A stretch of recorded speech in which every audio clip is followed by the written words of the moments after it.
Hampir setiap hari saya semayang subuh antara jam 7 hingga 8 pagi. Apakah hukumnya? Dan macam mana nak niat? Hari-hari dia semayang pukul 7 sampai pukul 8. Bermaknanya sudah habis waktu. Lepas apa jadi pukul 7 sampai pukul 8 mu ni? Orang lain jarang-jarang sekali itu biasalah. Dah kalau hari-hari sebab tak bangun. Kenapa tidak bangun? Kerana berjaga. Nah, tak boleh lah. Jadi bila tak bangun sebab berjaga itu haram. Dan kalaulah boleh dia tidak tidur baru boleh semayang subuh, wajib tidak tidur.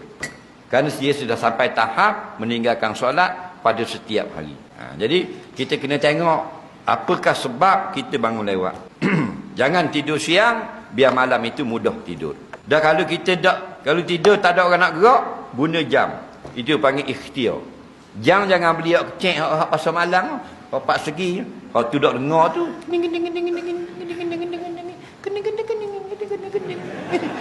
mana bangun hak gitu. Ni hak pula ada tukur datang rutin. Mana? Ring. Nah, itu baru dengar. Dan jangan letak dekat sekira-kira sapa. Biar tak sapa.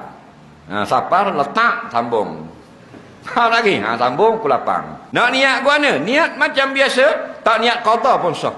Kita bangun pukul 8 pagi, ambil wuduk, Allah, aku semayang fardu subuh 2 rakaat kerana Allah Ta'ala. Sah dah.